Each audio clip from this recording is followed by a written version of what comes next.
ရှုံးကိုလက်မခံနိုင်မဲ့စင်ကြေတွေပေးနေတဲ့ပန်တို့ကြောင့်ပရိသတ်များအားလုံးပဲမင်္ဂလာပါရှင်ဒီနေ့မှာတော့ဂျိုရှာဗန်ကိုရှုံးနေပြီးနောက်ပိုင်းအရှုံးကိုလက်မခံနိုင်မဲ့ပောက်ကွဲနေတဲ့ချန်ပီယံဟောင်းအလက်ဆန်ဒရီပန်တို့ကြားအကြောင်းကိုပြောပြပေးကြပါမယ်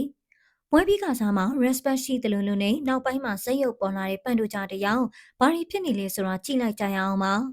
ပန်တို့ကြားစင်ကြေများနဲ့အငင်းပွားပွဲရများပန်တို့ကြားအစာပိုင်းမှာဂျိုရှာဗန်ကိုတိမှတ်ပြုတင်လို့ရှိခဲ့ပေမယ့်နောက်ပိုင်းသူ့ရဲ့ Instagram မှာတင်လာတဲ့ post တွေကတော့တော်တော်လေးကိုရှုပ်ဆိုးပါတယ်။သူရှုံးခဲ့တာဟာဂျိုရှာဗန်တော်လို့မဟုတ်ပဲဗန်ဟိုက်ကကြောင်မဟုတ်ပဲသူပါသူ accident ဖြစ်ပြီးချော်လဲရကနေရှုံးခဲ့ရတာပါလို့စင်ကြေပေးလာပါတယ်။အင်္ဂလိပ်လိုတစ်မျိုးဘရာဇီးလိုတစ်မျိုးနဲ့သူရှုံးကိုမတော်တဆမှုလို့ခေါင်းစဉ်တက်ဖို့စူးစမ်းနေတာကတော့ဂျိုရှာဗန်ရဲ့စူးစမ်းအားထုတ်မှုကိုလုံးဝ respect မရှိရကြနေပါတယ်။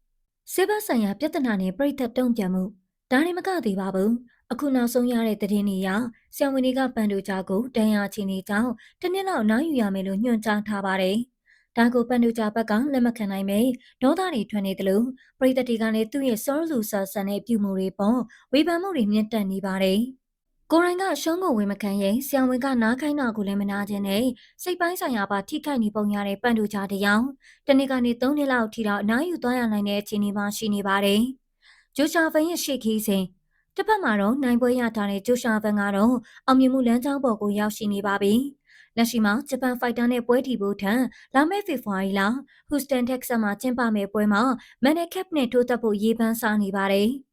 ဒါဟာဖန်အတွက်နောက်ထပ်စိန်ခေါ်မှုကြီးတစ်ခုဖြစ်လာနိုင်တယ်လို့သူ့ရဲ့ ranking ကိုမြင့်တင်မှုခွင့်ရေးကောင်းတစ်ရက်လည်းဖြစ်လာပါတယ်။အရှုံးကိုလက်မခံနိုင်တဲ့ပန်တိုချာရဲ့ drama တွေဘလို့ဆက်ဖြစ်မလဲ။ဂျိုရှာဗန်ကရောမန်နယ်ကပ်နဲ့တကယ်တွေ့ပြမလားဆိုတော့စောင့်ကြည့်ရမှာပါ။ကြည့်ရှုပေးကြတဲ့ပရိသတ်တွေအားလုံးကိုအထူးပဲကျေးဇူးတင်ရှိပါတယ်ရှင်။